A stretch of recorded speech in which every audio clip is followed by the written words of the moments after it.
Muy buenos días, tengan todas y todos ustedes. Bienvenidos a este seminario en línea, este espacio de conocimiento que organiza con muchísimo gusto el Instituto Mexicano de Tecnología del Agua, con todos nuestros amigos del conocimiento del agua en diferentes partes del mundo. Los saludamos con muchísimo gusto esta mañana, empezando este nuevo seminario. Y este día, el tema de lo más interesante, levantado de verdad mucho interés para todos los interesados en los temas hidrológicos. El tema de hoy, trazadores hidrológicos, útiles o gasto innecesario. Y de verdad que el tema de hidrología y de los trazadores es todo un mundo de conocimiento, y hoy acompañados del doctor Christian Birkel, a quien le agradecemos muchísimo que haya aceptado esta invitación. Él es colaborador del Departamento de Geografía del Observatorio de Agua y Cambio Climático de la Universidad de Costa Rica, para que nos acompañe a profundizar en este gran tema. Tú nos acompañas a través de la plataforma Zoom, en la cual estamos ya transmitiendo totalmente en vivo desde México, y el doctor Birkel está en San José de Costa Rica, donde haremos posible esta transmisión. Y nos acompañas también a través de las plataformas digitales del Instituto Mexicano de Tecnología del Agua, de redes sociales. Estás en Facebook Live, tanto en la página del instituto, en la cuenta del Instituto Mexicano de Tecnología del Agua, como en la cuenta de la Cátedra UNESCO INTA. Como notaste, los micrófonos para participar en este diálogo, en este espacio de conocimiento, están bloqueados, es decir, así van a permanecer a lo largo de toda la sesión, y la manera de interactuar con nuestro experto de esta mañana es a través del chat. Como saben, el chat se encuentra, la ventanita del chat para que puedas escribir tus preguntas y comentarios está en la parte inferior de la ventana de esta plataforma, y los invitamos con muchísimo gusto a que desde el inicio de la charla y hasta que culmine, pues puedan estar ustedes realizando sus comentarios y sus preguntas en la plataforma Zoom, y también en la zona de comentarios en las redes sociales donde nos estás siguiendo. Yo, sin más preámbulo, quisiera en este momento saludar muy afectuosamente al doctor Agustín Breña Naranjo. Él es el coordinador de hidrología del INTA, del Instituto Mexicano de Tecnología del Agua, pues para que nos dé una presentación del contexto y de la semblanza profesional y académica del doctor Christian Birkel. Agustín, ¿cómo estás? Muy buenos días, te saludamos con muchísimo gusto. Hola, ¿qué tal? Muy buenos días a todos. Bueno, muchas gracias, Marco. Como lo acaba de comentar, pues el día de hoy tenemos una plática sobre pues el uso, ¿no? Sobre la utilidad de los trazadores en la hidrología superficial y en la ecohidrología también. El ponente de hoy es el doctor Christian Birkel, que además de ser hidrólogo, es ecohidrólogo y hidrólogo experimental. Entonces, bueno, tiene sus líneas de investigación son muy amplias. Él actualmente es profesor de hidrología en el Departamento de Geografía de la Universidad de Costa Rica. Su investigación se basa principalmente tanto en la medición como en la modelación de los flujos hidrológicos, así como los procesos biogeoquímicos a la escala de una cuenca. Y para eso pues se apoya con técnicas de modelación de series de tiempo trazables, o sea, con la ayuda de este tipo de trazadores hidrológicos, y también con métodos estadísticos para pues, entender mejor el funcionamiento de los procesos hidrológicos, ¿no? A diferentes escalas temporales y espaciales. Los resultados de sus investigaciones, sobre todo, se pueden aplicar para evaluar los impactos del cambio ambiental en la calidad y cantidad de las aguas superficiales. Él es de formación es hidrólogo por la Universidad de Friburgo, en Alemania, y posteriormente hizo tanto su doctorado como su postdoctorado en la Universidad de Aberdeen, en Escocia. Y una vez que él regresó a Costa Rica, él fue nombrado investigador honorario por la Universidad de Aberdeen desde 2014. También desde 2017 está afiliado al CATIE, al Centro de Agricultura Tropical, en Costa Rica, como profesor de investigación.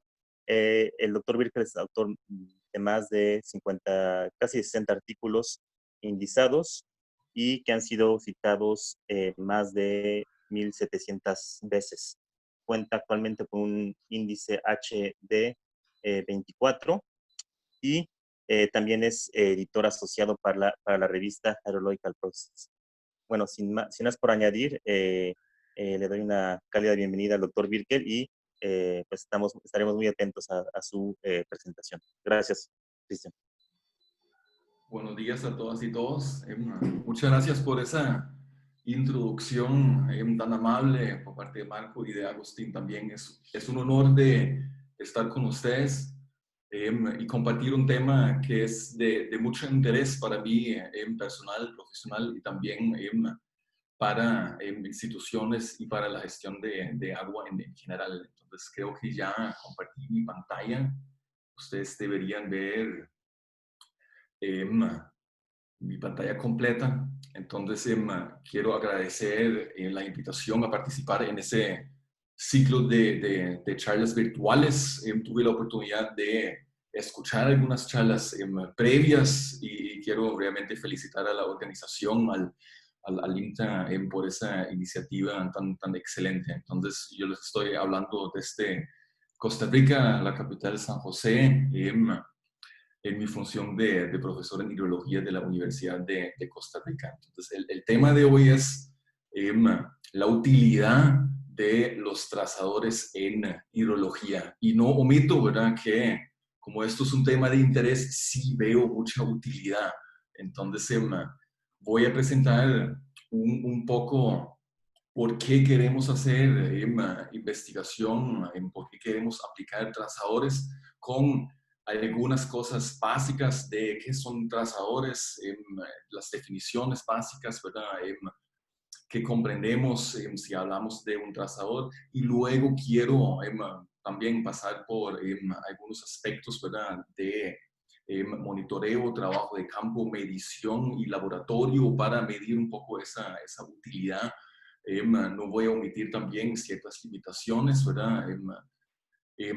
Y voy a cerrar la charla con alguna experiencia de investigación reciente, ¿verdad?, para demostrar dónde usamos trazadores, para qué usamos trazadores, ¿verdad?, y dónde podría estar esa utilidad.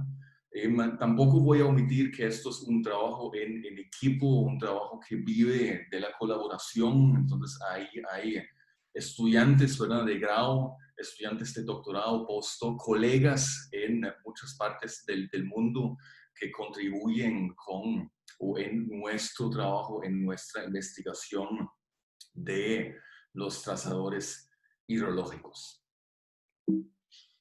Entonces voy a iniciar con la motivación que muchos compartimos, ¿verdad?, en hidrología o en las ciencias del agua, que nos están motivando. Entonces creo que una mayoría de nosotros, ¿verdad?, tiene la motivación de desarrollar, crear evidencia científica para ayudar, para informar un manejo razonable del recurso hídrico. Entonces creo que eso es una meta global que muchos compartimos en el INTA, en otras partes del mundo, desde la academia, ¿verdad? ¿Y qué implica esto? Entonces, muchos recursos, mucho tiempo, mucho recurso humano, ¿verdad?, va en medir componentes del ciclo hidrológico. Entonces, ahí estoy hablando de las redes de monitoreo hidrometeorológico, con mediciones de lluvia mediante estaciones meteorológicas para también estimar evapotranspiración. Estamos midiendo caudal en los ríos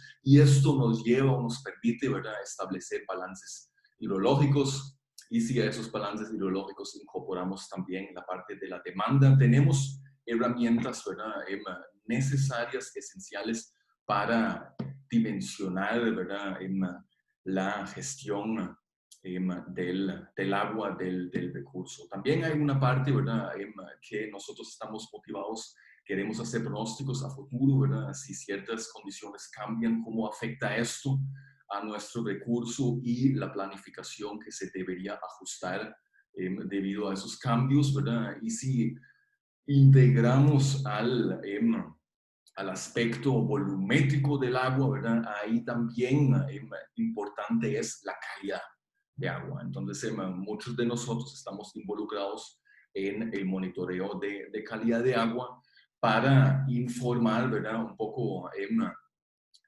los diferentes sectores conectados al agua. Y eso quiero enfatizar aquí con esa figurita abajo, dijo que el agua, ¿verdad?, está en muchos sectores, muchos actores, muchos usuarios, ¿verdad?, comparten el agua necesario para la productividad, etcétera. Y ahí en concreto estoy hablando, ¿verdad?, del sector de energía, con la energía hidroeléctrica, por ejemplo, también el sector agrícola, ¿verdad?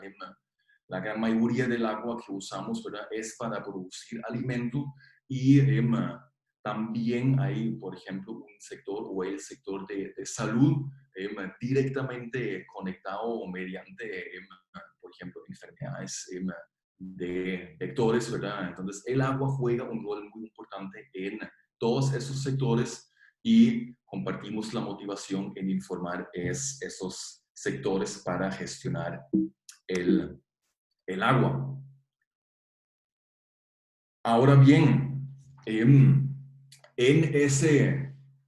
esa investigación, en esa generación de conocimiento basado en la hidrometría, medir precipitación, estimar evapotranspiración, medir caudales, ¿verdad? Como lo estoy mostrando aquí en ese gráfico, lo que cae de arriba, las barras en azul, esa es la lluvia, ¿verdad?, observada, medida mediante un pluviógrafo, ¿verdad?, método muy tradicional.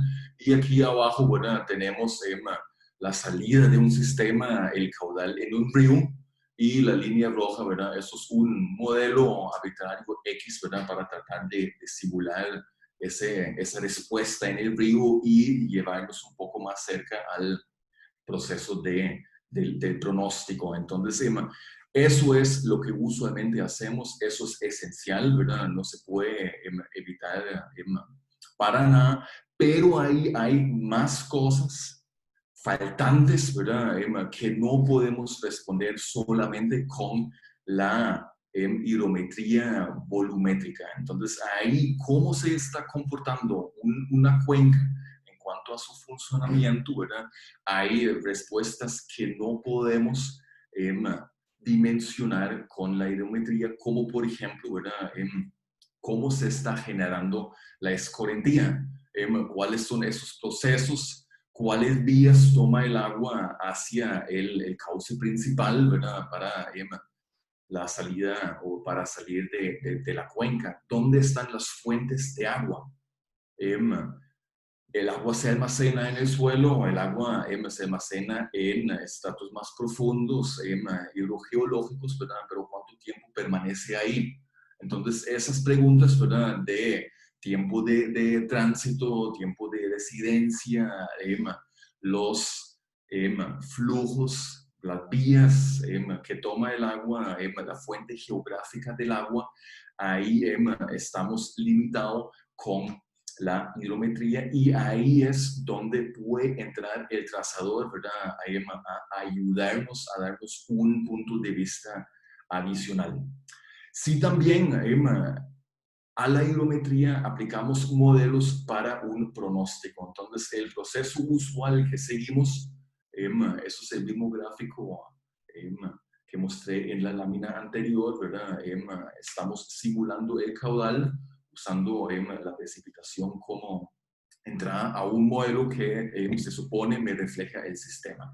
Y estoy calibrando mi modelo a reflejar esa respuesta en el río, en este caso, ¿verdad? Aquí estoy mostrando nada más un coeficiente de determinación R cuadrado, 0.93. Entonces, esto en realidad, basado en ese criterio, es un buen modelo, ¿verdad?, que podría tomar para el pronóstico. Y por supuesto, ¿verdad?, como estoy calibrando ese modelo, ajusto parámetros, ¿verdad?, de modelos más simples a modelos complejos. Ahora bien, como tengo cierta libertad en calibrar mi modelo, ¿verdad?, el modelo, cómo funciona internamente, dónde genera el agua para simular caudal, eso es otra historia, y eso quiero enfatizar aquí con ese panel abajo, ¿verdad? Eso es un modelo muy, muy simple, conceptual, de dos cajas. Una caja superior, ¿verdad?, que me conceptualiza el suelo, una respuesta más rápida, y la caja más profunda, de una respuesta más lenta, ¿verdad? Y esas dos cajas generan escorrentía para simular el caudal en el río. Entonces, yo puedo lograr un R cuadrado con exactamente ese mismo número, ¿verdad? De 0.93 con un funcionamiento interno del modelo totalmente diferente. Yo puedo generar, ¿verdad?, esa respuesta en el río con la mayoría del agua proveniente de la caja que conceptualizamos como suelo, pero al contrario también yo puedo parametrizar ese modelo para que me genere una respuesta rápida de la caja inferior que conceptualizamos como la parte inferior, el sustrato más profundo. Entonces, esos son respuestas o un funcionamiento interno del modelo totalmente contrario. ¿Okay? Entonces, ahí el agua, ¿verdad? En un modelo proviene de fuentes superficiales, en el otro modelo de fuentes subterráneas. Entonces, logrando exactamente la misma simulación de caudal. Entonces, ahí tenemos que cuestionarnos, ¿verdad?, si ese modelo realmente refleja la realidad del comportamiento, del funcionamiento del sistema, o estoy ajustando algo matemáticamente, ¿verdad?, casi de tipo marioneta, ¿verdad?, nada más hacia los puntitos de caudal. Ahí también, si tomo datos adicionales en forma de trazadores, se podría o existe la oportunidad para disminuir un poco, ¿verdad?, limitar las incertidumbres de los modelos y aumentar la identificabilidad de la sensibilidad de los parámetros, ¿verdad?, para una mejor representación del sistema. Entonces, ahí es donde entramos, donde entro yo, ¿verdad?, con ese tema de los trazadores. Entonces, ahí quiero de una vez, ¿verdad?, bueno, hacer un poco de comercial para un libro introductorio muy bueno, Trazadores en Hidrología, ¿verdad?, que define la hidrología de trazadores como casi una subdisciplina, un tema, ¿verdad?, de hidrología que está conectado con el modelado, la hidrología, y está dentro, ¿verdad?, de las posibilidades que tenemos, posibilidades metodológicas entre trazadores artificiales, pero también ambientales. Y desde un inicio quiero dejar bien claro, ¿verdad? Okay, estoy hablando casi maravillas de los trazadores y un mundo de oportunidades, pero el trazador representa un dato adicional. Okay. Adicional a la hidrometría esencial, crucial, fundamental que tenemos que hacer. Entonces, sin la medición de lluvia, sin aforar un caudal en el río, simplemente, ¿verdad?, no hay planificación, no hay gestión, no podemos solo enfocarnos, ¿verdad?, en levantar datos de trazadores y olvidarnos de las redes de monitoreo. Eso quiero dejar bien claro, el trazador es un dato adicional que nos permite, ¿verdad?, desarrollar un punto de vista diferente o, en términos estadísticos, un punto de vista ortogonal, ¿verdad?, a la hidrometría esencial. Entonces, eso es un punto muy importante que quiero aclarar desde un inicio. Entonces, hay algunas cosas básicas. Entonces, ¿qué es un trazador? ¿De qué estamos hablando? Entonces, trazadores pueden ser sustancias artificiales, pero también naturales, ¿verdad?, que ingresan a un sistema y se mueven, ¿verdad?, casi a la velocidad del agua por el sistema. Esto nos permite, ¿verdad?, visualizar dónde puedo medir difícilmente, sobre todo en los estratos más profundos, ¿verdad?, en el subsuelo, parámetros hidrogeológicos, o el trazador me permite visualizar. Entonces, en general, el trazador está caracterizado, ¿verdad?, que tiene un límite de detección muy, muy bajo.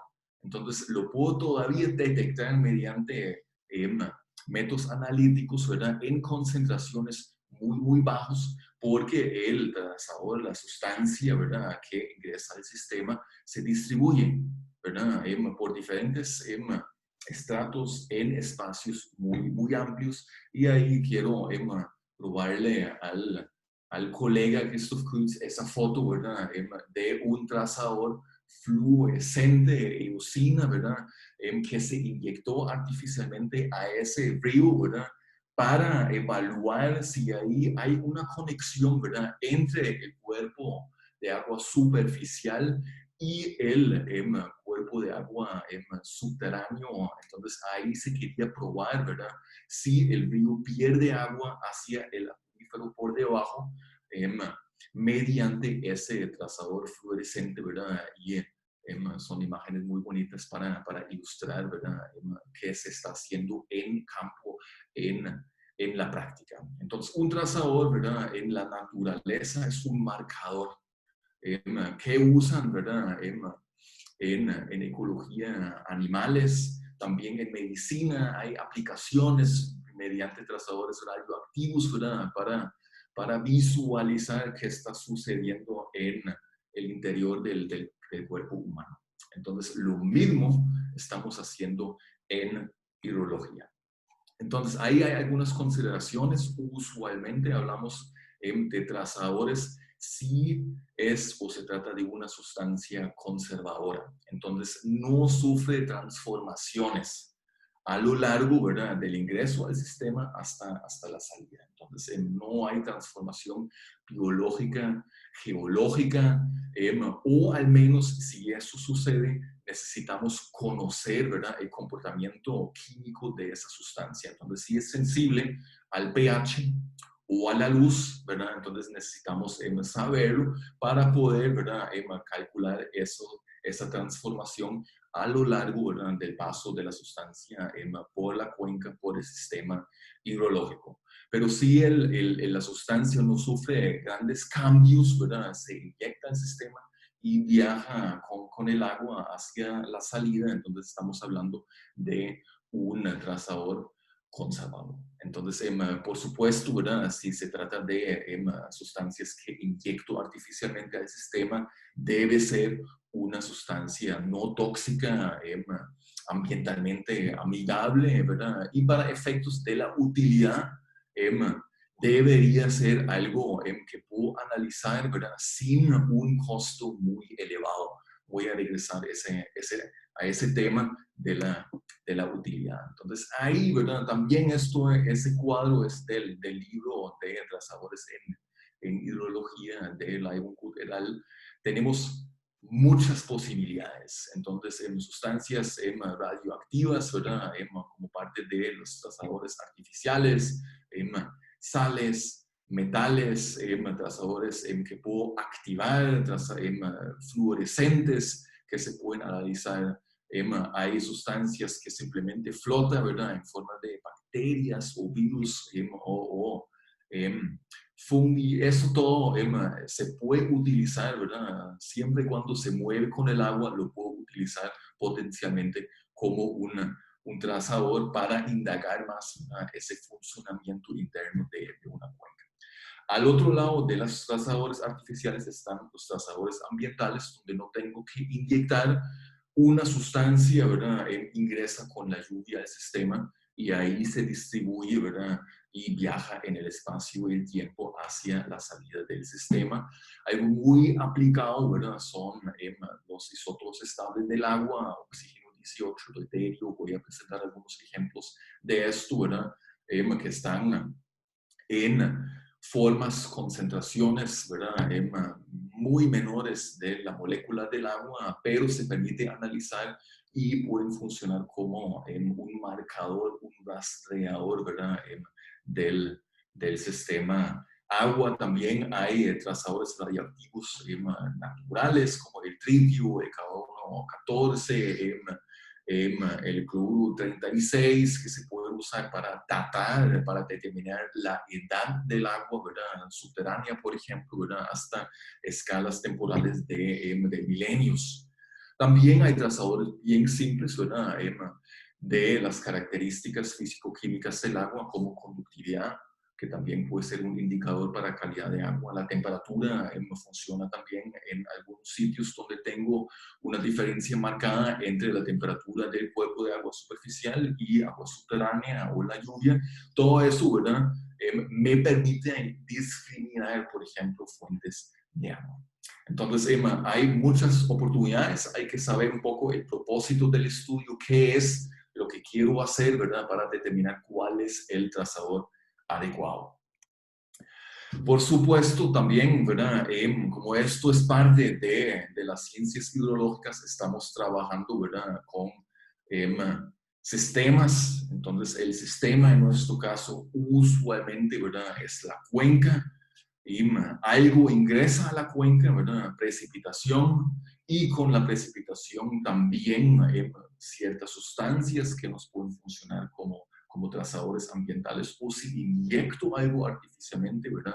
Al sistema, estoy hablando de un trazador artificial.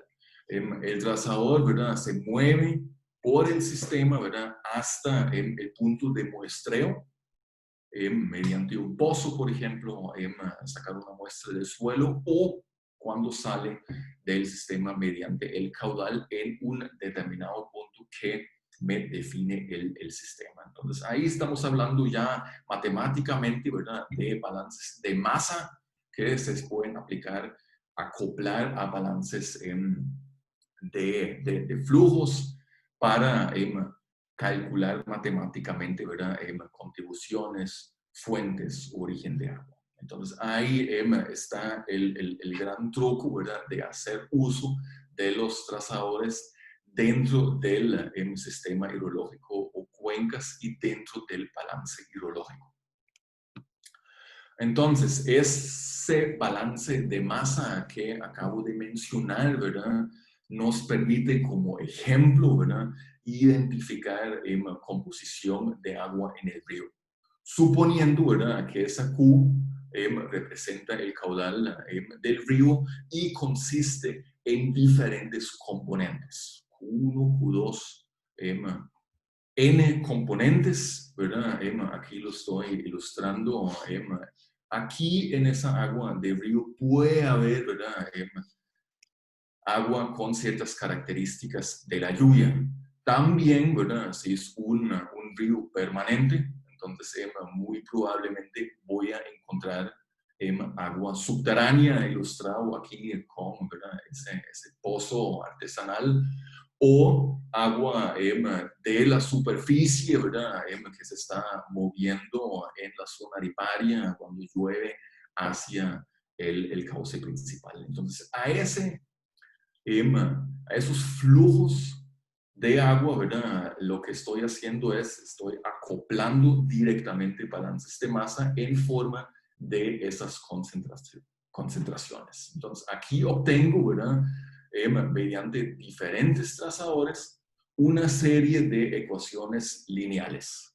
Y mediante álgebra lineal, ¿verdad? Entonces, puedo calcular sin conocer el flujo, porque lo puedo medir difícilmente, ¿verdad? El flujo de agua subterránea, por ejemplo, hacia ese punto lo puedo modelar, pero medirlo directamente es difícil. Entonces, mediante las concentraciones de diferentes trazadores y el balance de masa, se me permite, ¿verdad? Aislar, por ejemplo, la cuantificación de ese flujo de agua. Entonces, se ilustra aquí. Esto es un trabajo de Alicia Correa, publicado en Stott en 2018, ¿verdad?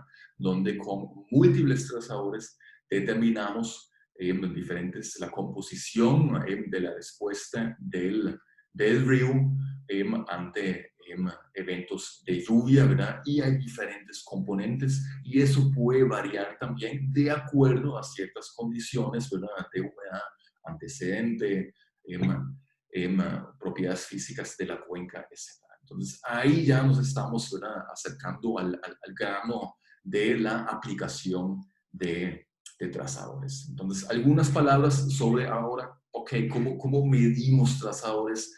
¿Cómo los analizo? Entonces, en algunas aplicaciones sencillas, ¿verdad?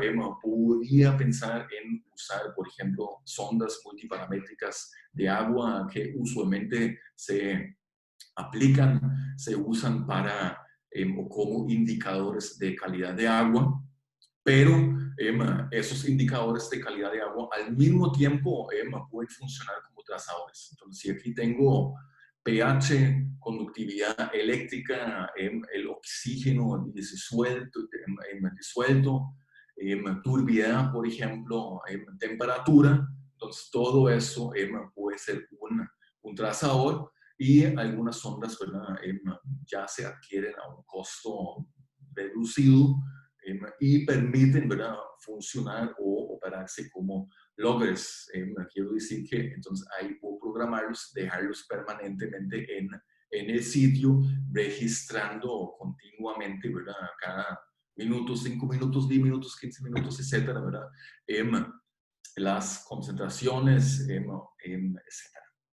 En otras ocasiones, todavía, ¿verdad?, mediante, por ejemplo, automuestreadores, necesito llevar la muestra del río o de lluvia al laboratorio para análisis. Entonces, eso requiere, evidentemente, trabajo de campo, necesito mantener los equipos, necesito enviar a alguien a campo, ¿verdad?, para recoger las botellas, traerlas al laboratorio, que podría implicar un costo. Entonces, lo que estamos haciendo más y más es acoplar ese tipo de muestreo con el monitoreo y el mantenimiento rutinario de nuestras redes hidrometeorológicas. Entonces, ahí tenemos esto cerca de una estación meteorológica. Cuando alguien tiene que ir a campo, ¿verdad?, por sí la estación meteorológica requiere mantenimiento, entonces se encarga también al mismo tiempo de los trazadores para evitar, ¿verdad?, un viaje, un costo adicional. También la muestra de suelo, de agua subterránea, de vegetación, hay que llevarlo al laboratorio, ¿verdad? Si no puedo medirlo directamente in situ, eso depende del trazador y del propósito. Entonces, ¿cuáles equipos, por ejemplo, necesito ahora, ¿verdad?, en un laboratorio químico? Y ahí es donde, ¿verdad?, yo necesito la colaboración. Si la infraestructura, ¿verdad?, un laboratorio químico no existiera, ¿verdad?, en la institución que quiere o está interesada en aplicar un trazador. Entonces, por ejemplo, ¿verdad?, aquí está el ICP-MS, un espectrómetro de masa acoplado, ¿verdad?, para literalmente analizar la tabla periódica entera.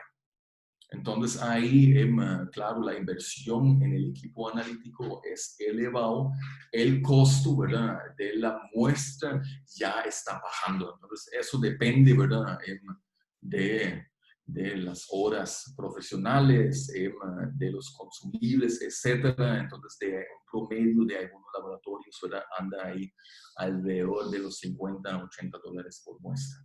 Si estoy interesado en isótopos estables, ¿verdad?, entonces ahí el método tradicional también es un espectrómetro de masa, pero me permite no solo analizar un isótopo estable, oxígeno 18 o el deuterio comúnmente aplicados. Ya aquí con un método, ¿verdad?, un espectrómetro de láser, bajó el costo de análisis mucho y permite, ¿verdad?, como mínimo analizar 2 isótopos estables al mismo tiempo, pero también ya hay, ¿verdad?, la posibilidad de analizar 3 isótopos estables del agua, oxígeno 18, 17 y el deuterio al mismo tiempo, simultáneamente. Y depende también del laboratorio y quién, ¿verdad?, está trabajando en el laboratorio. La muestra, ¿verdad?, puede andar entre los $3 a $8, ¿verdad?, $3 si solo estamos contando en consumibles. El costo aumenta si se incorpora, ¿verdad?, el costo laboral. Ahora quiero nada más mostrarles algunas aplicaciones, ¿verdad?, de trazadores en nuestra investigación, en lo que estamos haciendo nosotros en mi grupo de trabajo de investigación, el Observatorio del Agua y Cambio Global. Y mucho de nuestro trabajo lo estuvimos realizando en diferentes escalas. en una cuenca relativamente grande de Costa Rica, al norte de Costa Rica, en una cuenca de 2.500 kilómetros cuadrados. No suena mucho, ¿verdad?, comparado con México, pero en Costa Rica, eso sí, un país pequeño, eso sí es una cuenca grande, con ciertas características muy idóneas para la investigación. Aquí hay muchas gradientes. Tenemos una gradiente de elevación de casi nivel de mar, ¿verdad?, hasta más de 2.000 metros de altura. Tenemos muchas diferentes coberturas, sistemas, ¿verdad?, que corresponden a sistemas montañosos muy dinámicos, con capacidad muy alta de transportar agua material, ¿verdad?, bosque primario, tropical, en ese lado, ¿verdad?, y luego con una elevación que disminuye, ¿verdad?, hacia río abajo. También cambian los usos de la tierra, ¿verdad?, hacia un fenómeno relativamente nuevo aquí en amarillo, un uso agrícola, ¿verdad?, ya muy industrial, muy intenso, el monocultivo de piña, ¿verdad?, que en los últimos 20 años realmente ha transformado muchos espacios de esa cuenca, ¿verdad?, hacia río abajo, ya un río bastante grande aquí, con ancho de 120 metros, varios metros de profundidad, un río muy caudaloso. Y estamos hablando, ¿verdad?, de un trópico húmedo, ¿verdad?, con en una parte lluvias anuales que superan los 4 metros al año, y no bajan de 2.5 metros de lluvia al año. Entonces, lo que estamos haciendo es trabajar en una cuenca muy pequeña en las cabeceras de esa cuenca grande, sistema montañoso, donde tenemos mucho equipo automático, sensores para monitorear continuamente, y para monitorear esa cuenca, ¿verdad?, en su totalidad espacial, montamos un muestreo mensual. Entonces visitamos en todos esos puntos, ¿verdad?, la cuenca una vez al mes para tomar muestras para el laboratorio y para in situ indicadores de calidad de agua, para ver, ¿verdad?, el comportamiento ante una intervención antropogénica, ¿verdad?, con la presión sobre el medio ambiental de esos monocultivos. Entonces, que estamos evaluando principalmente no solamente el impacto ambiental, sino también los extremos, porque hay variabilidad climática y sobre todo en los últimos años en Costa Rica y creo que en México también han afectado en sequías. En Costa Rica, ¿verdad?, justo en el istmo centroamericano, entre dos cuerpos de agua muy grande, el Mar del Caribe, parte del Océano Atlántico y el Océano Pacífico, los patrones de lluvia, ¿verdad?, es una mezcla de las fuentes de humedad, circulaciones atmosféricas de esos dos cuerpos de agua. Entonces, en los medios se habló mucho de El Niño 2018-2019, que está afectando, causando sequía, ¿verdad? Pero si realmente en detalle lo vemos analizando un índice del Niño, en ese caso el MEI, entonces aquí lo que vimos es que en realidad no hubo un El Niño, ¿verdad?, apenas muy leve. Entonces, eso no puede ser la causa, ¿verdad?, de la déficit de lluvia que sí se observaron y que resultaron en una sequía hidrológica, ¿verdad?, muy importante. Entonces, ahí de octubre a abril se generó una desconexión total, ¿verdad?, de ese río bastante grande, con un caudal mínimo que en más de 30 años no se ha observado nunca. Entonces, ¿cuál es el origen de esto si no es El Niño? ¿Cómo se reporta, ¿verdad?, en todos los medios, en todo lado? Entonces, ahí los isótopos, ¿verdad?, estables nos pueden dar algunas pistas porque permiten evaluar el origen de la humedad que genera precipitación, y lo que ven aquí es son mapas mensuales, ¿verdad?, del exceso de deuterio, un cálculo de los dos isótopos estables que muestreamos en esos casi 50 ríos de mes a mes, donde se evidencia, ¿verdad?, un reciclaje de humedad local o un impacto de evapotranspiración. Entonces, aquí podemos trazar, ¿verdad?, muy bien por debajo de 10 el desarrollo de esa sequía y también al mismo tiempo, ¿verdad?, en partes de bosque primario, ¿verdad?, el reciclaje de humedad muy local.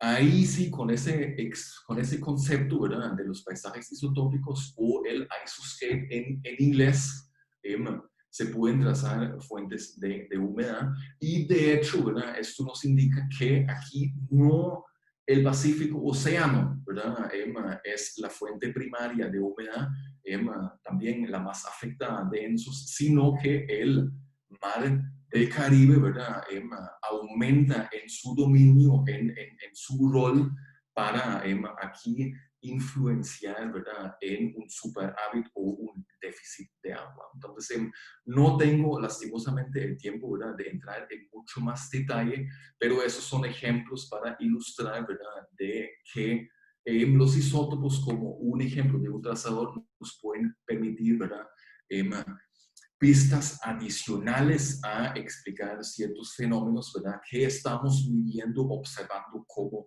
la sequía hidrológica en ese caso particular. Lo quiero llevar a un paso más porque en ese momento manejamos, ¿verdad?, muchos de esos isótopos estables que también como hipótesis nos pueden funcionar como una centinela de cambios en el origen, ¿verdad?, que nos pueden indicar que ahí tal vez se relaciona con el niño, pero ciertamente se relaciona con condiciones de sequía. Entonces, aquí lo que ven, ¿verdad?, del 2013 al 2016, ¿verdad?, donde sí hubo un evento El Niño récord y mucho déficit de agua en Costa Rica, el exceso de deuterio, ¿verdad?, está progresivamente disminuyendo.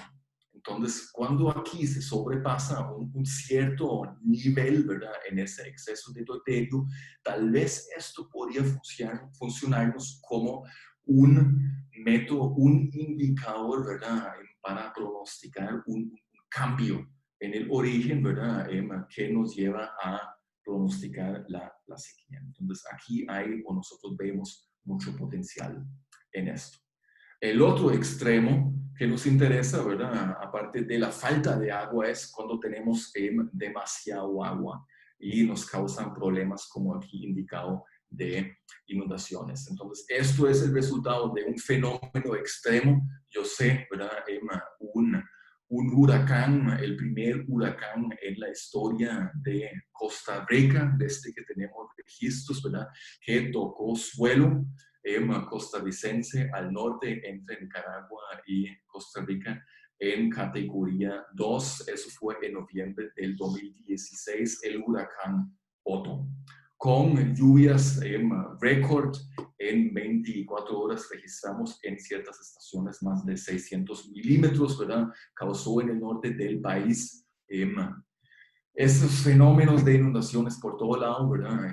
Y lo que nos interesa ahora es el desarrollo, ¿verdad?, interno, la estructura de ese huracán que se puede analizar mediante isótopos estables del agua. Entonces, nosotros tuvimos suerte, el laboratorio del colega Ricardo Sánchez logró mantener pluviógrafos, ¿verdad?, con muestreadores que captaron, ¿verdad?, desde registros horarios hasta diario, ¿verdad?, el paso de ese huracán tocando suelo en el noreste del país, atravesó todo el país, ¿verdad?, y se disipó ya sobre la costa pacífica del país, causando aquí afectaciones en todo el norte del país.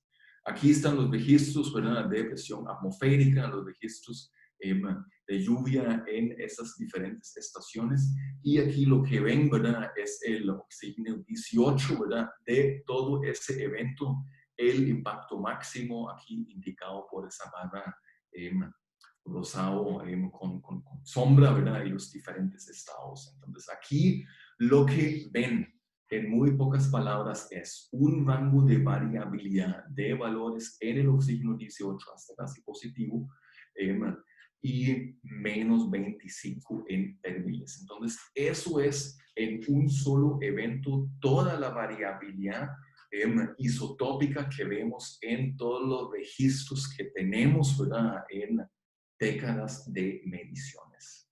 Entonces, ahí en un solo evento, ¿verdad?, ingresa al sistema un trazador que muestra toda la variabilidad que se está observando, ¿verdad?, a muy largo plazo. Y eso tiene ciertas implicaciones para recarga acuífera, hasta para reconstrucciones paleoclimáticas, donde usualmente, ¿verdad?, una cierta asignatura del isótopo se asocia con condiciones más secas en el pasado o condiciones más húmedas, ¿verdad? Y hay Mesoamérica, ¿verdad?, con sus culturas, ¿verdad?, antiguas, ¿verdad?, México, aztecas, mayas, ¿verdad?, y los cambios socioeconómicos en esas culturas se asociaron mucho, se están asociando mucho con cambios también, ¿verdad?, climáticos. Y mucho de eso está basado, ¿verdad?, en reconstrucciones paleoclimáticas, ¿verdad?, de isótopos estables. Entonces, ahí sí, ¿verdad?, tendríamos que reconsiderar algunas conclusiones, ¿verdad?, inducidas por esos eventos climáticos extremos. Pero solo lo estoy tocando, ¿verdad?, de manera muy superficial y luego lo podemos discutir. Recarga acuífera, un gran tema, no se puede medir directamente, ¿verdad? Entonces ahí el trazador permite, ¿verdad?, indagar, ¿verdad?, la cantidad volumétrica de la recarga acuífera y sobre todo para planificación, ¿verdad?, ordenamiento territorial, dónde se genera esa recarga acuífera y cuándo. Entonces, en esa cuenca, ¿verdad?, lo que hicimos es, o lo que pudimos hacer es, mediante isótopos estables, es elaborar gradientes de elevación. Entonces, más cerca, ¿verdad?, a nivel de mar, en promedio, el isótopo estable en lluvia se vuelve más enriquecido comparado, ¿verdad?, con la asignatura, la composición del isótopo estable en la altura. Esto lo vemos aquí para lluvia, esto lo vemos aquí, ¿verdad?, de una manera un poco más reducida en los caudales de los ríos, y esto es algo que podemos utilizar ahora para calcular, estimar la elevación media de la recarga. Entonces, para cada cuenca, ¿verdad?, que corresponde a esos puntos de monitoreo, podemos calcular aquí la recarga media dentro de un cierto rango, y eso es lo que estoy enfatizando aquí con este gráfico, que la recarga, la elevación de recarga media supera la elevación media de la cuenca. Entonces, son las cabeceras, son las partes más altas de las cuencas, ¿verdad?, donde sucede la mayoría de la recarga en ese contexto, ¿verdad?, con una geología volcánica en el medio trópico húmedo. Entonces eso es algo que hay que adaptar, ¿verdad?, a otros espacios. Se está haciendo actualmente para todo Centroamérica, ¿verdad?, para esas zonificaciones, porque al final de cuentas esos son herramientas, ¿verdad?, intuitivas en forma de mapas, donde, ¿verdad?, tengo, ok, aquí hay recarga acuífera, tal vez, ¿verdad?, para ordenamiento territorial, permisos de construcción, ¿verdad?, tengo que evaluar esto o tomar en cuenta si quiero o pretendo proteger el recurso hídrico y dónde se está generando. Entonces, aquí muy brevemente, ¿verdad?, el trazador en forma de isótopos estables nos permite crear herramientas para la gestión.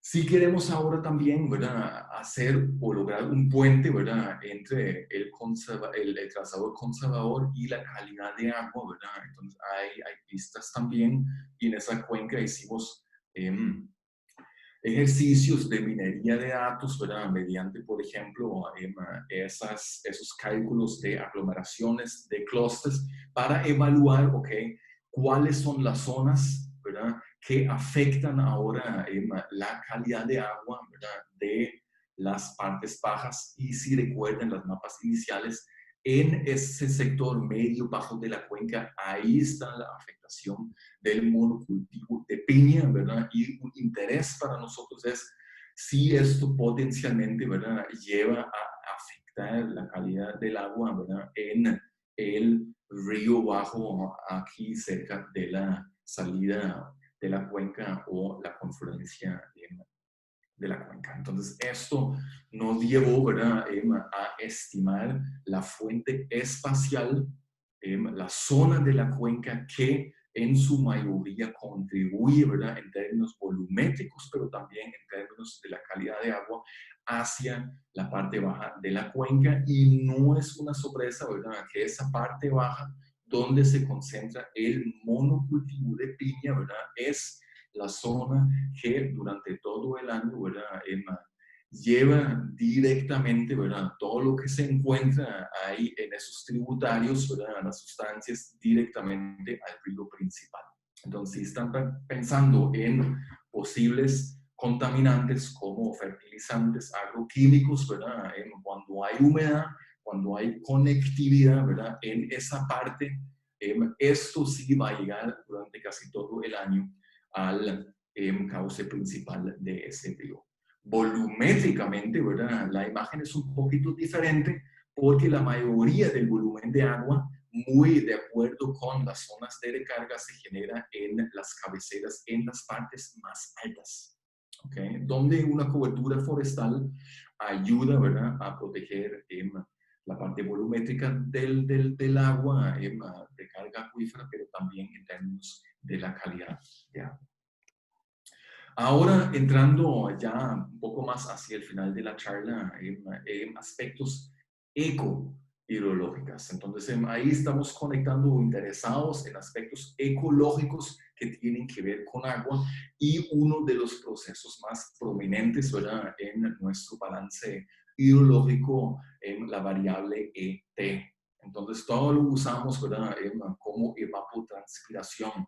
Pero si lo piensan bien, son dos procesos hidrológicos diferentes. Ahí está el proceso físico, ¿verdad?, de la evaporación, cambio de fase, ¿verdad?, en físico de líquido a gas. Y ahí está el mismo proceso, pero mediado por las plantas o la vegetación, de la transpiración.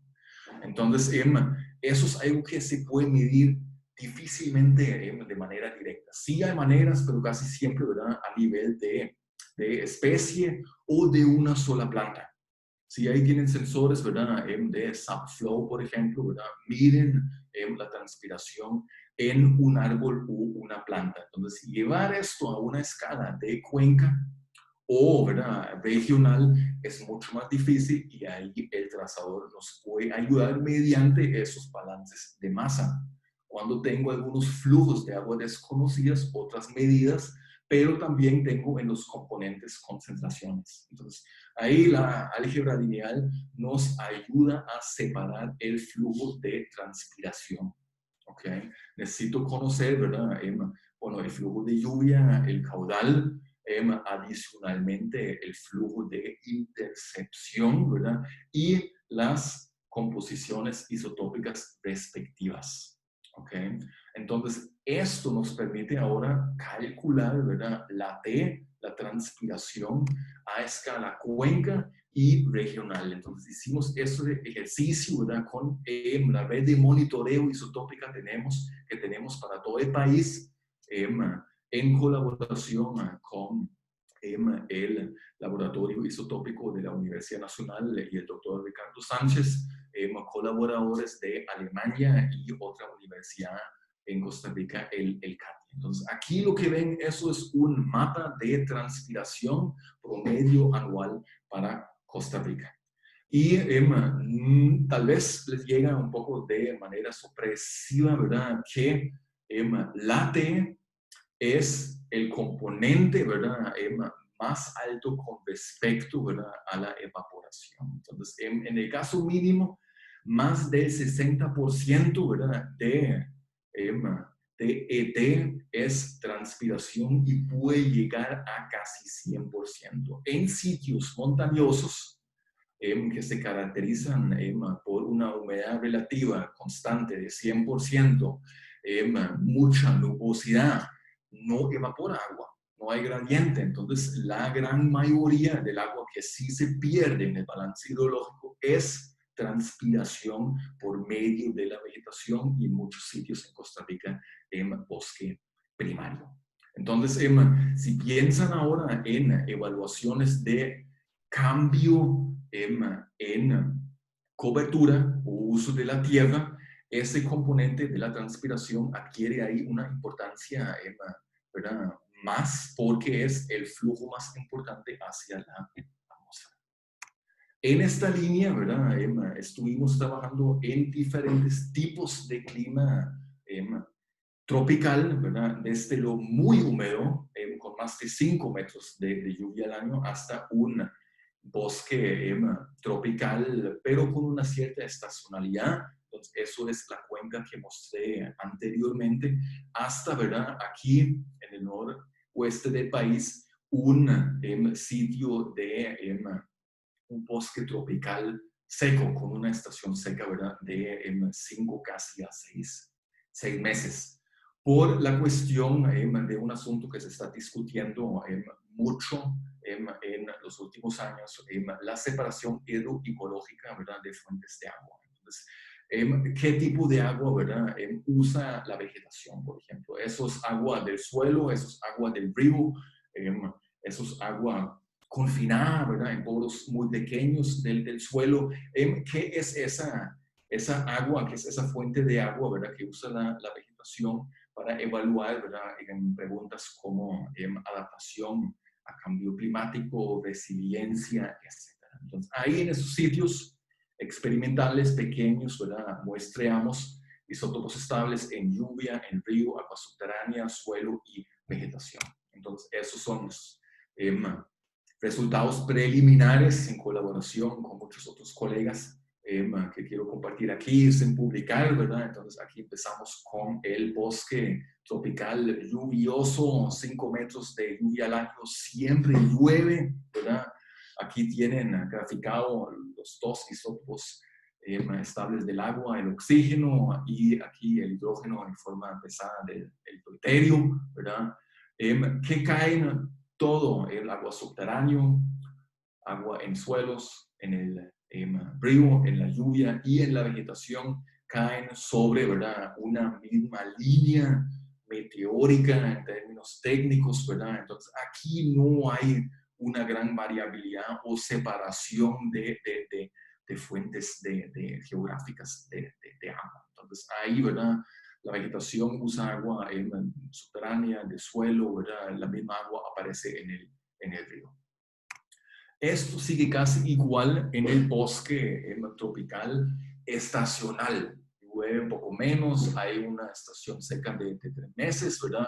Entonces, el mismo gráfico con la misma escala varía un poco, pero la mayoría de las fuentes de agua, ¿verdad? Muestreadas caen sobre esa línea meteórica. Entonces, eso cambia si vemos, ¿verdad? El ambiente más seco. Entonces, en el bosque tropical seco, ahí sí de repente observamos una cierta desconexión. Entonces, ahí las muestras de suelo, ¿verdad? En diferentes profundidades, en diferentes sitios, empiezan, ¿verdad? A caer un poco por fuera de esa línea meteórica donde está el río, la lluvia y el agua subterránea.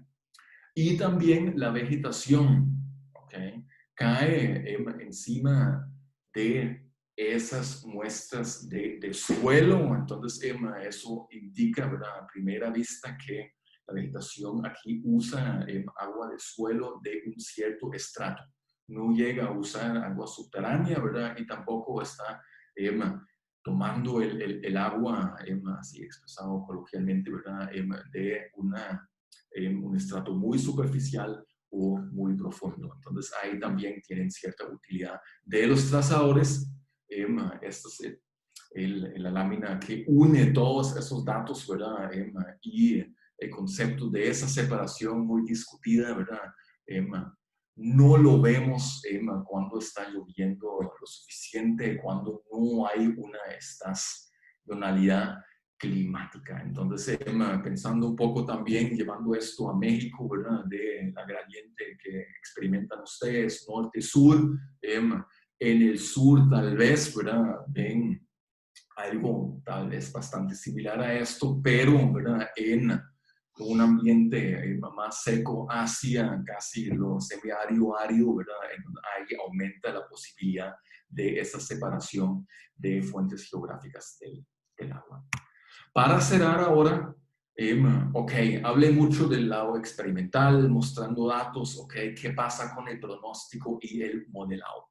Entonces aquí les quiero mostrar nada más una lámina de un trabajo en revisión de Alicia Correa, donde aplicamos un modelo espacialmente distribuido, hidrológico, conceptual, no demasiados parámetros, ¿verdad? Para restringir el grado de libertad un poco, pero los flujos de agua están acoplados a los isótopos estables o un trazador, ¿verdad? Conservador, para discriminar aquí en ciertos procesos como la transpiración, como la intercepción, ¿verdad? Recarga, y también para evaluar particularmente el dominio temporal, la edad del agua. Entonces, primero aquí las simulaciones, los puntitos rojos, ¿verdad? Esos son aforos puntuales, el dato que tomamos como el dato duro, ¿verdad? Verdadero, y los mejores modelos ajustados a esos puntos. Entonces el modelo en realidad refleja la hidrología bastante bien. Y con los isótopos, ¿verdad? De repente ganamos una serie de tiempo adicional útil también para la evaluación del modelo y la calibración. Entonces, estadísticamente, ese dato ortogonal, supuestamente independiente, ¿verdad? Nos permite restringir las incertidumbres paramétricas del modelo. Entonces, aquí los puntitos, esos son muestras de agua en el río, ¿verdad? Y el ajuste del modelo. Y esto nos permite, ¿verdad? Evaluar la edad del agua en el río. Entonces es un sistema relativamente joven, entonces en los últimos años secos, ¿verdad? Entonces el río es permanente, el agua que le llega al río es de estratos más profundos, más viejas, ¿verdad? Pero en promedio tenemos un sistema que se renueva, ¿verdad? A una escala anual, ¿verdad? Con la estación lluviosa, expresado aquí en esas funciones estadísticas de distribución. Entonces, ahí el isótopo, el trazador en general, ¿verdad? Es útil para el modelado en términos de la incertidumbre. Se nos permite reducir esa incertidumbre porque tenemos un dato adicional para anclar el modelo y nos permite, ¿verdad? También indagar, ¿verdad? Otro dominio que con la hidrometría no sería visible, como por ejemplo la edad del agua. Entonces voy a concluir para abrir el espacio de preguntas, si hay, ¿verdad? Muy brevemente, para reforzar ese asunto que no podemos, ¿verdad? Trabajar en hidrología, gestión de agua, sin las mediciones de lluvia, caudal, sin nuestras redes de monitoreo hidrometeorológico, porque el trazador nos permite un punto de vista adicional, independiente, pero para esos procesos, ¿verdad? Donde tenemos dificultades de medir directamente, ¿verdad? Como en el subsuelo o preguntas o procesos relacionados con la vegetación. Entonces, el trazador en concreto nos puede brindar información, ¿verdad? Sobre fuentes de agua, cómo el agua se mezcla en el sistema, sobre el dominio temporal, las edades del agua, procesos de recarga y por fin nosotros, ¿verdad? Vemos mucho potencial en usar trazadores como dato adicional para reducir, limitar, ¿verdad? La incertidumbre de modelos que aplicamos para el pronóstico. Entonces, esto es el punto de vista académico, ¿verdad? Evidentemente, ¿verdad? Preocupado por la generación de conocimiento, pero yo veo y más estoy trabajando con instituciones, ¿verdad? Públicas, privadas, donde esto lo llevamos a la aplicación. Entonces, hay mucho potencial, ¿verdad? En implementar esto en la práctica, ¿verdad?, diaria de gestores del recurso hídrico. Con esto quiero agradecerles. Aquí está mi contacto para consultas posteriores, con mucho gusto. Eso sí es posible siempre, ¿verdad? No duden en escribirme un correo. Más información, ahí está el Facebook de mi grupo y un poco de promoción. Vamos a iniciar un máster nuevo en gestión integrada del recurso hídrico para Latinoamérica y el Caribe, ahora en la primera promoción en agosto.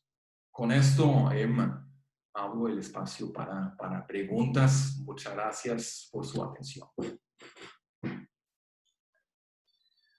Muchísimas gracias, doctor Christian Birker, por esta brillante presentación. Estamos recibiendo ya también preguntas, muchos comentarios, felicitaciones a su presentación, a su trabajo, en el que en este recorrido amplio y preciso que nos diste sobre la utilidad en diferentes aplicaciones de los diversos trazadores que existen para conocer flujos, recargas, acuíferos, incluso los isótopos, en fin, todo este recorrido amplio, creo que pues en sí contesta la pregunta del título de este seminario, si los trazadores hidrológicos son útiles o gastos innecesarios, desde el punto de vista que plantea el doctor Birkel, de que los trazadores brindan datos muy valiosos de manera adicional a los que se obtienen a través de mediciones y pues pueden de verdad contribuir de forma muy importante al trabajo científico para componer modelos, para poder realizar pronósticos y para la gestión del agua. De verdad que un magnífico trabajo y estamos recibiendo ya pues, muchísimas preguntas, comentarios, preguntan si vamos a poder compartir la presentación. Yo les comento que sí, de hecho estamos grabando este seminario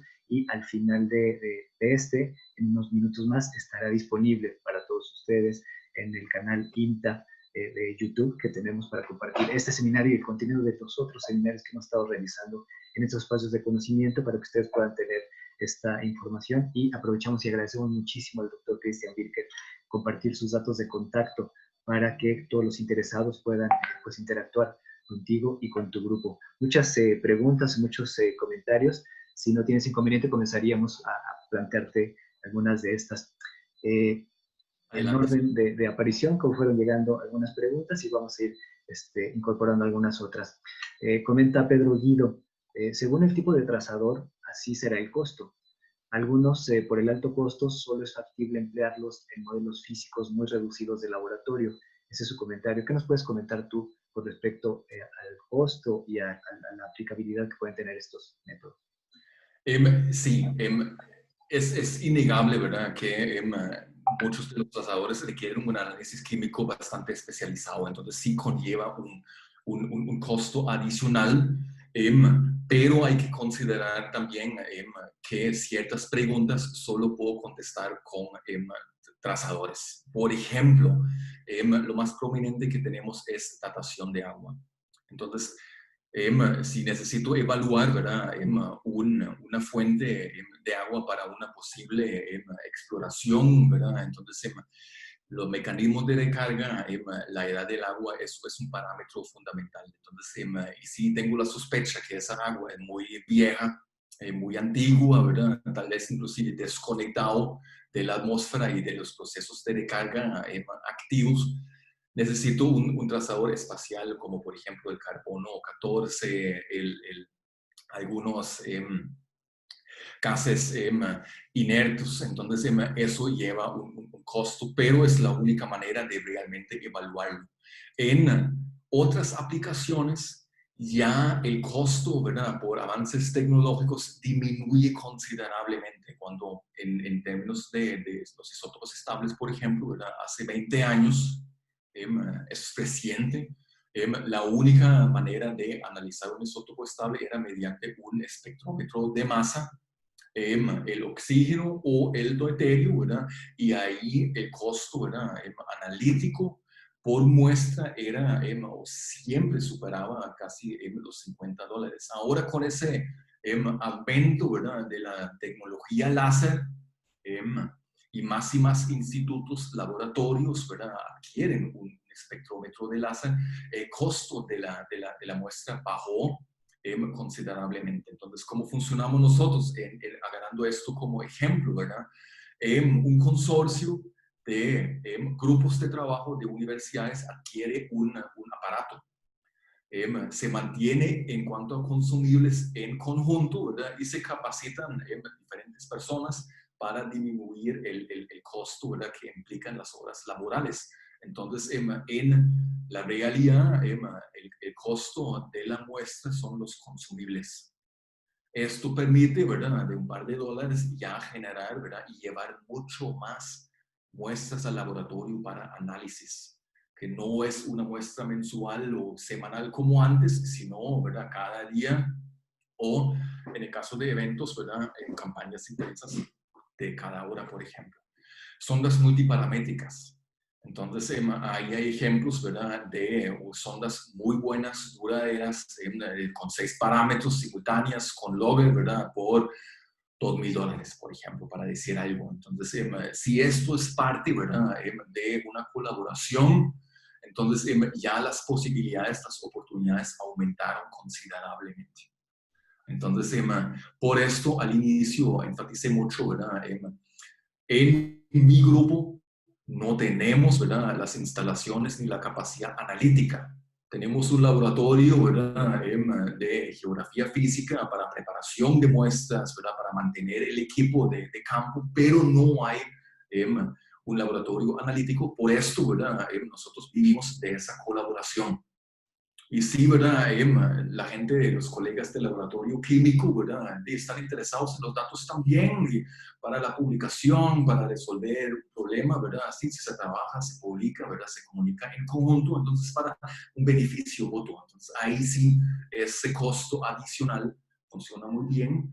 Y para cerrar esto, el trabajo de campo adicional. También se puede reducir costo. No necesariamente, ¿verdad?, el trazador es un viaje extra. Ahí trabajamos más y más, ¿verdad?, con el Instituto Meteorológico.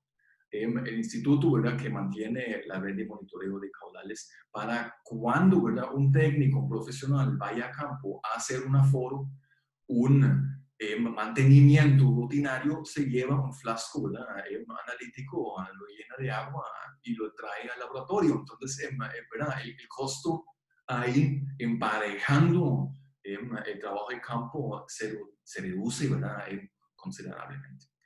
Entonces, ojalá que contesté esa pregunta un poco sobre los costos adicionales, etcétera, de esa manera. Sin duda, y la posibilidad de vinculación con otras instituciones que haría esto mucho más factible y efectivo. Pregunta Cisneros, en trabajo de campo, en tu experiencia, doctor, ¿han enfrentado resistencia de las comunidades, por ejemplo, para el uso de trazadores en los ríos o cuerpos de agua? Sí, enfrentamos alguna resistencia en cuanto a permisos, ¿verdad? Entonces, esa foto bonita, ¿verdad?, del río anaranjado, ¿verdad?, mediante ese trazador aplicado, inyectado artificialmente, ¿verdad?, un trazador fluorescente, puede preocupar, ¿verdad?, a alguna persona que ahí, ¿verdad?, camina de manera recreativa. Entonces, esa aplicación de trazadores usualmente requiere un permiso y hay que comprobar, ¿verdad?, que es una sustancia no tóxica. Que en el momento de la aplicación, ¿verdad?, ahí sí se ve un color verde, fluorescente o anaranjado, por ejemplo, pero, ¿verdad?, eso se diluye y desaparece y no representa ningún peligro, ¿verdad?, para el ecosistema, para nosotros, etcétera. Entonces, eso requiere permisos y hay que aplicar para esos permisos con aquí el Ministerio de Salud particularmente, ¿verdad?, que puede llevar un cierto proceso. En cuanto a los procesos, en cuanto al muestreo, trabajo de campo, ¿verdad?, de trazadores naturales, dice, está muestreando agua. Entonces no requiere permiso, solamente el acceso, ¿verdad?, al sitio. Muchas veces tampoco se requiere permiso para extraer una muestra de suelo, por ejemplo, o una muestra de vegetación en forma de una hojita. Puede ser diferente si es un parque nacional, entonces hay que realmente, ¿verdad?, coordinar con las autoridades en ese caso, pero con los trazadores naturales usualmente no hay casi que ningún problema. De acuerdo. Pregunta el ingeniero Juan José Gómez Vázquez. ¿Algún trazador específico que tengas identificado para identificar organometales? Para organometales, lo que estamos usando como indicador muchas veces es el carbono orgánico disuelto. Porque los metales, ¿verdad? En sistemas cuenca, suelo, hasta que llegan al río, ¿verdad? Forman complejos con los metales. Entonces, un indicador muy valioso, ¿verdad? También por cuestiones prácticas de tratamiento de agua potable. El carbono orgánico disuelto, o en inglés DOC, ¿verdad? También es un trazador, un indicador muy, muy bueno, ¿verdad? Para metales y diferentes metales, ¿verdad? Ahí se pega todo lo que existe en el sistema. Entonces, con muy pocas muestras, ¿verdad? Del DOC y de un metal se pueden establecer relaciones directas para solo seguir, ¿verdad? Muestreando y analizando el carbono orgánico disuelto, que es mucho más barato comparado con el análisis de metales. Muy bien. Otra pregunta de María Isabel Magne. Ella pregunta sobre el isótopo tritio, si se han realizado estudios sobre su incidencia en la superficie de estudio en Costa Rica.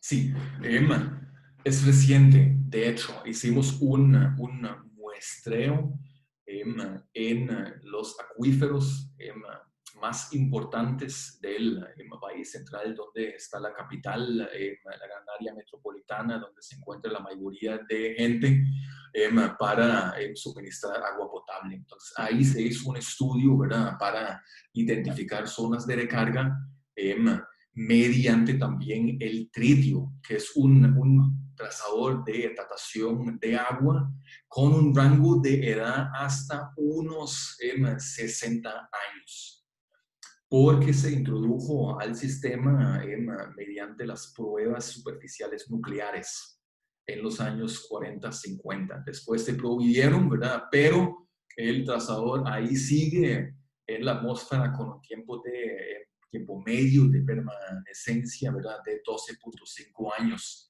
Entonces, de hecho, ya estamos al final de esa curva porque, ¿verdad? Cada 12 años, ¿verdad? La masa introducida a la atmósfera se reduce a la mitad por el decaimiento. Entonces, ya las concentraciones están muy, muy bajas. Y analíticamente, ¿verdad? Hay que enriquecerlo, es un poco más complicado. Hay laboratorios especializados que todavía lo pueden hacer para una datación relativamente confiable de hasta unos 60 años. Si no se detecta nada, es agua reciente y, o la posibilidad es agua antigua, ¿verdad?, de antes de las pruebas nucleares. Entonces, en Costa Rica se hizo y en esos acuíferos muy complejos, volcánicos, ¿verdad?, diferentes estratos, detectamos de todo. Agua que se está recargando instantáneamente, ¿verdad?, con una lluvia intensa, hasta aguas muy antiguas, ¿verdad?, en partes confinadas del acuífero de mucho más de 100 años. Hay de todo, entonces el tritio es útil, ¿verdad? Ya el costo del análisis también bajó por muestra y se necesitan pocas muestras, ¿verdad? Cuando entonces la muestra vale $400 en laboratorios de Estados Unidos, por ejemplo, se necesitan 2 o 3 muestras, ¿verdad?, para una datación. Eso es algo que hay que considerar también. Hasta 60 años, ¿verdad?, se puede establecer la edad de una manera confiable. Importante considerar también otra vez el tema de la efectividad y de los costos. Siguen llegando muchas preguntas y muchos comentarios, doctor. Tal vez no nos dé tiempo de poder abordar en la sesión en vivo todos, pero nos gustaría mucho poderte proporcionar al final también de esta sesión, pues todo el historial de las preguntas y comentarios para que tú lo tengas y que podamos, de ser factible, pues responder varias de estas preguntas que son de verdad todas muchas muy interesantes. Por ejemplo, tenemos esta que llegó, dice: si los resultados de los trazadores o de las pruebas que se hagan con los trazadores podrían cambiar los métodos de cálculo de disponibilidad y de caudal ecológico, por ejemplo. Uy, sí, eso es una pregunta interesante. esto sí puede cambiar, tal vez no volumétricamente, pero el trazador ciertamente permite, ¿verdad?, identificar cuál es la fuente geográfica de esa agua, ¿verdad?, que conforma el caudal ecológico, que en la gran mayoría va a ser agua subterránea. Cuando no está lloviendo, ¿verdad?, lo que sostiene un río permanente es agua subterránea. Pero el aspecto espacial que ahí falta, ¿verdad?, es exactamente de dónde proviene esa agua. Si eso es ya un nivel de agua crítico en cuanto a la profundidad o no, o si eso todavía es agua mezclada con estratos del suelo, por ejemplo. Y, ¿verdad?, todavía tengo mucha agua, ¿verdad?, por mucho tiempo cuando no llueve. Entonces, esos aspectos que podría tomar en cuenta adicionalmente, ¿verdad?, al cálculo volumétrico del caudal ecológico, esto sí podría permitir el trazador. Entonces, ahí está el valor agregado, ¿verdad? Y podría llevar a la conclusión que tal vez, ¿verdad?, tengo todavía una cierta variabilidad potencial en mi caudal ecológico, ¿verdad? Estoy a un nivel crítico, necesito, ¿verdad?, aumentar el umbral de caudal ecológico o tengo margen para abajo. Entonces ahí sí el trazador, ¿verdad?, permite tal vez, ¿verdad?, esa consideración adicional. Muchas gracias. Vamos a pasar a comentarios y preguntas también que recibimos a través de Facebook. Gloria Espíritu, bueno, manda saludos, agradece la conferencia, doctor. Plantea, bueno, el modelo es interesante, sin embargo, las condiciones de recarga y presencia de agua son variadas. Pregunta si ustedes conocieron el modelo subterráneo local o general. Sí, eso sí tiene que estar acompañado siempre, ¿verdad?, de un estudio hidrogeológico o un modelo hidrogeológico preferiblemente local. ¿Ok?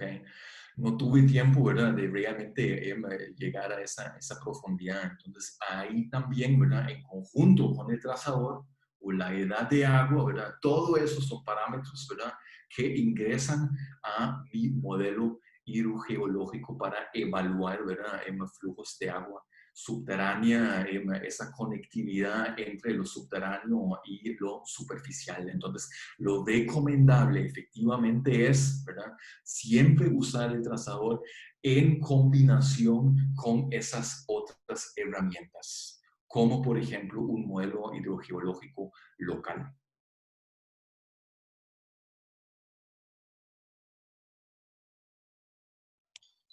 Tenemos también de Facebook, María Antonieta comenta o pregunta, ¿se pueden utilizar cuando hay, por ejemplo, fuerte arrastre de sedimentos? Los trazadores, me imagino, en un corriente Sí. de agua, por ejemplo. Sí, eso es algo que ni toqué, ¿verdad? Entonces ahí hay trazadores que permiten, ¿verdad?, la capacidad del transporte de material en un sistema.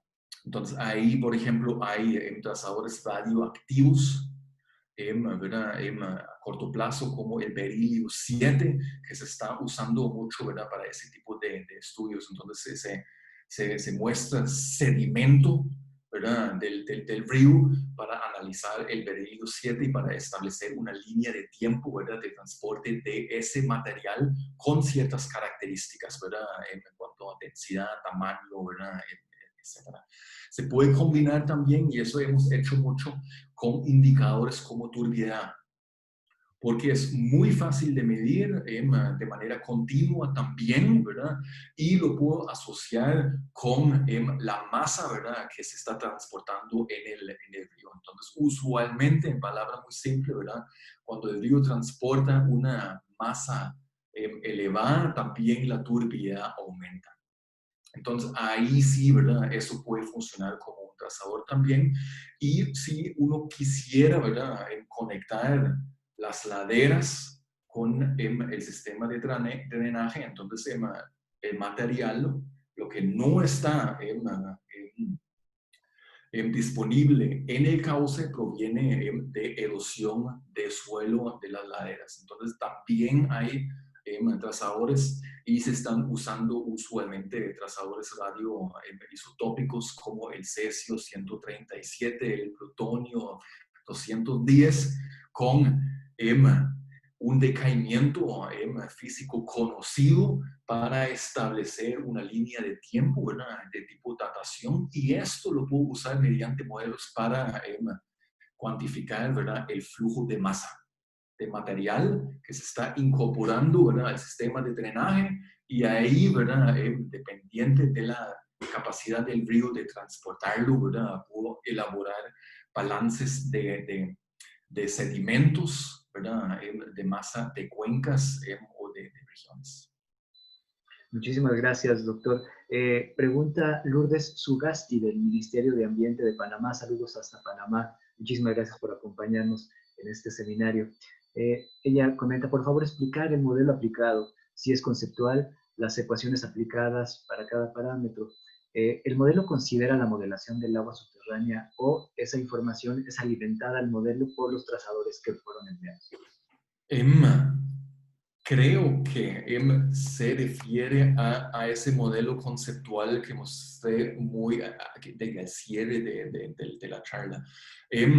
Eso es un modelo conceptual, ¿verdad?, donde los parámetros no necesariamente, ¿verdad?, corresponden a cantidades físicas. Entonces ahí quiero decir que esos parámetros, ¿verdad?, necesitan calibración.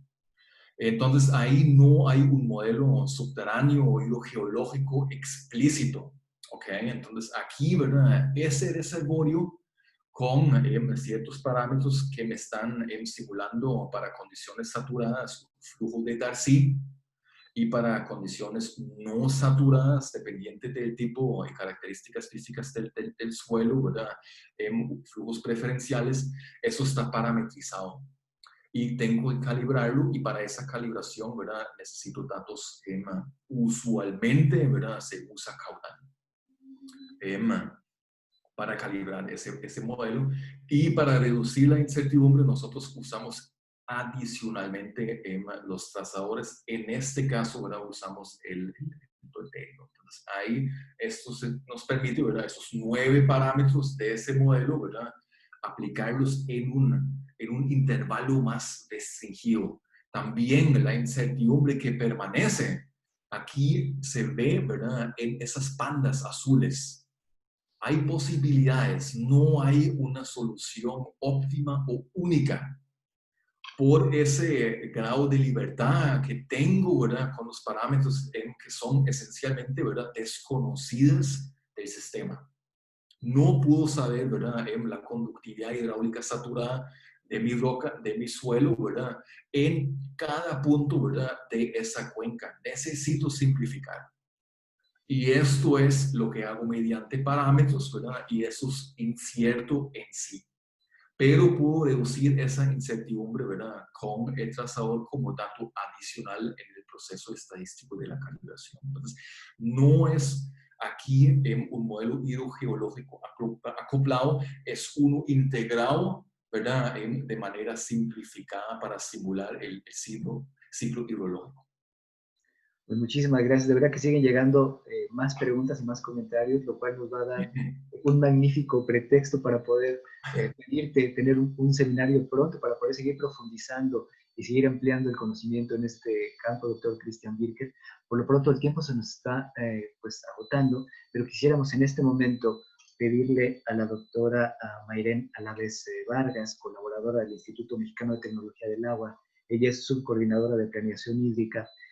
Un comentario final con respecto al seminario, esta de verdad importante, valioso conocimiento que nos compartes. Doctora Mayren Alaves, ¿cómo estás? Muy buenos días, Marco. Muy buenos días a todas y a todos. Muchas gracias por darme esta oportunidad de saludar nuevamente al doctor Birkel. Estoy pues muy contenta de tener este espacio para hacer este comentario que pretenderé que sea breve. Al escuchar al doctor me quedo pensando que esta charla fue pues un excelente incentivo a la curiosidad de muchas maneras, no solo al conocimiento de la técnica en sí misma, como a sus posibilidades de aplicación científica y para la gestión del agua, ¿no? Entonces, pues tomé muchas notas y no sé por dónde empezar. Creo que me regresaría un poquito a recordar con todo el auditorio, pues que la respuesta hidrológica de la cuenca es función tanto de las fuentes del agua, de las rutas de flujo, de los tiempos de tránsito, del impacto del clima o del uso del suelo y del cambio del uso del suelo, como nos estaba mencionando el doctor Birkel. Por lo tanto, pues conocer, entender los procesos complejos que están subyacentes al funcionamiento de los sistemas, pues es información muy valiosa de muchas maneras. Algunas de sus aplicaciones, pues ya las comentó el doctor Birkel, tanto en aspectos de hidrometeorología, de ecohidrología, acerca de las mismas respuestas que dio a las preguntas sobre incluso la aplicación a la gestión. Y creo que ese es como un aspecto muy valioso, ¿no? Se me ocurría que las perspectivas que plantea la charla del doctor pueden agruparse en tres grandes campos. Por un lado, pues las perspectivas científicas, o en lo que respecta al desarrollo de las técnicas de trazado, del mejoramiento tal vez de la eficiencia para poder reducir los costos del procesamiento de las muestras o el tamaño de muestra necesario para poder hacer el análisis, el uso de otros trazadores emergentes que pueda haber, el uso de esas sustancias naturales como el ADN o las diatomeas. Entonces, en términos de la técnica en sí, hay mucho campo para explorar. En términos, pues, ya del uso, del análisis de los datos, pues, están los aspectos del análisis matemático, pero también su acoplamiento a los modelos, ¿no? Y esos modelos, pues, no solo hidrológicos, sino de cuenca, ecológicos, modelos de flujos subterráneos.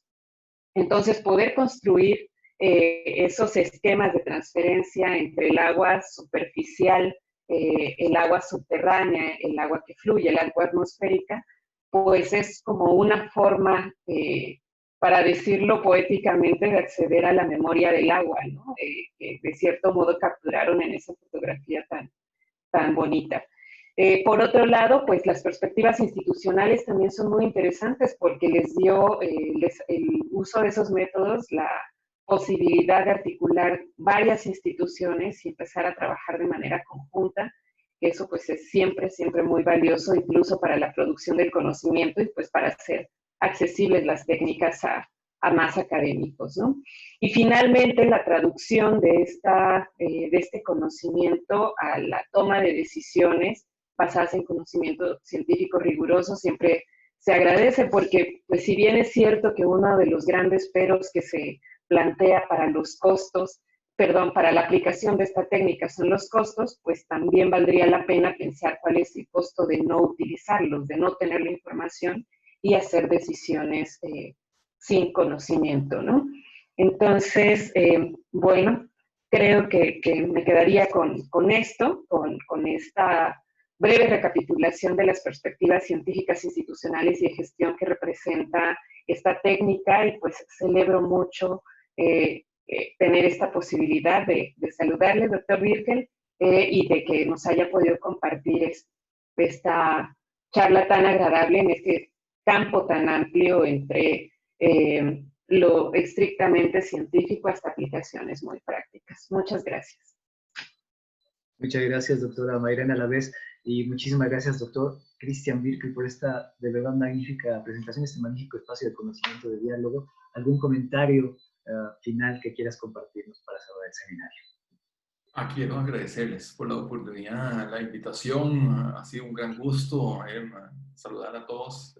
Bueno, se conectaron desde Panamá, entonces estoy muy contento de haber podido compartir ese espacio con ustedes y hasta pronto.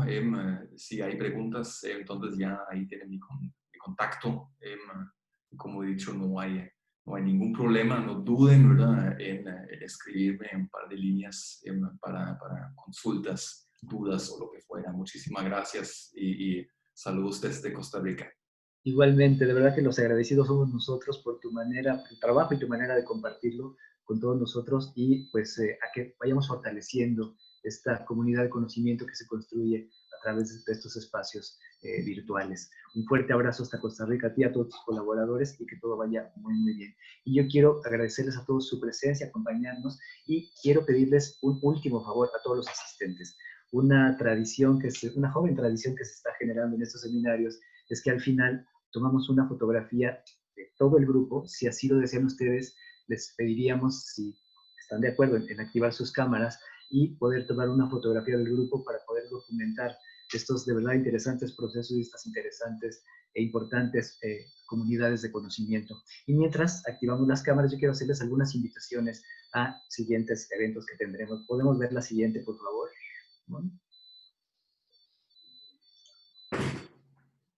Bueno, este viernes, no se la pierdan, tenemos otra magnífica conferencia con el doctor Rafael Tinoco, profesor de la Universidad de Illinois, y él nos estará compartiendo este seminario. El título además es fascinante: Orden en el caos, un cambio de paradigma en la hidrodinámica de ecosistemas acuáticos. No se lo pierdan, a las 10 de la mañana, el horario que tenemos para este seminario, este próximo viernes. Está abierto el registro todavía, es muy buen tiempo para que nos registremos en la página de la cátedra UNESCO, intaatl.org.mx, y ahí nos registraremos a todos los eventos. La siguiente, por favor.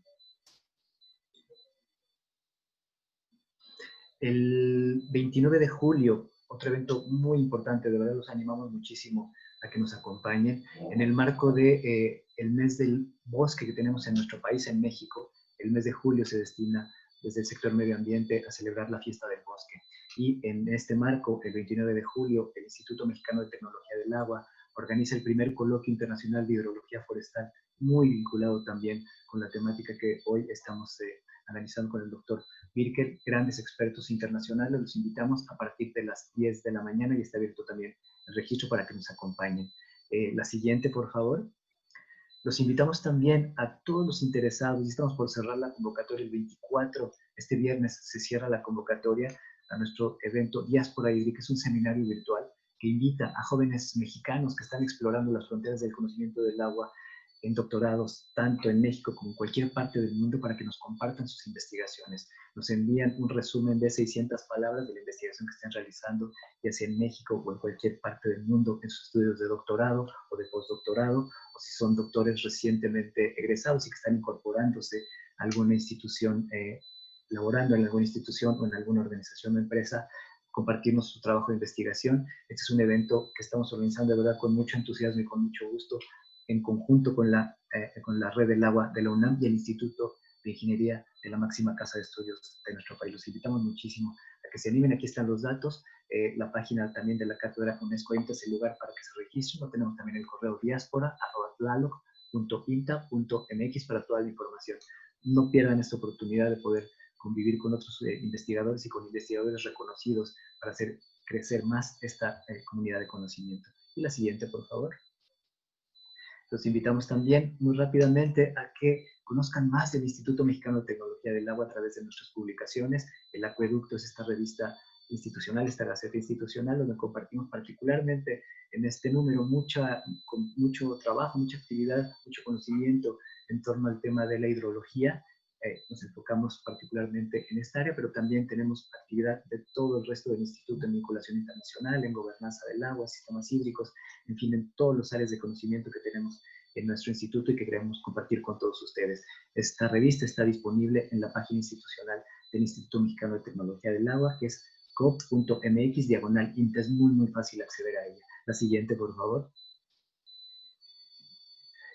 Y también, bueno, invitarlos a que nos acompañen en estas reflexiones a través de la lectura en la página institucional. Todos los lunes, todas las semanas, incluimos un texto, una columna que le hemos llamado Perspectivas, que nos brinda elementos de análisis para profundizar en el conocimiento del agua.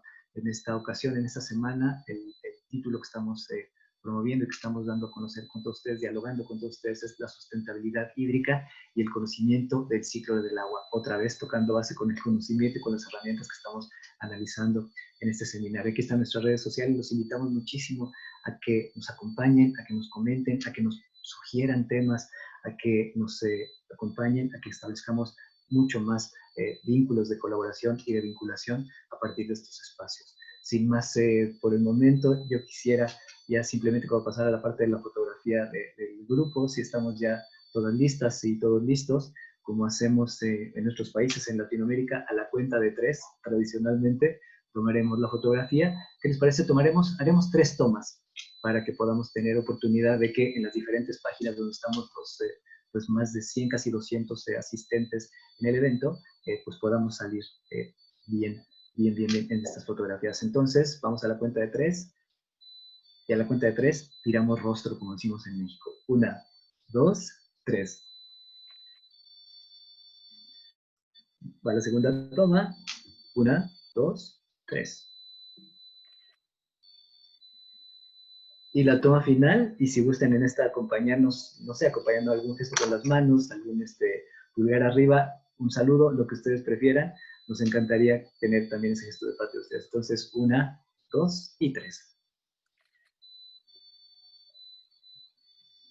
Con esto terminamos este seminario. Muchísimas gracias, que tengan el mejor de los días y sigamos enlazados, vinculados en estos espacios de conocimiento. Muchísimas gracias, doctor Birkel. Muchísimas gracias a todas y a todos ustedes que nos acompañaron. Tengan el mejor de los días y cuídense mucho. Hasta pronto.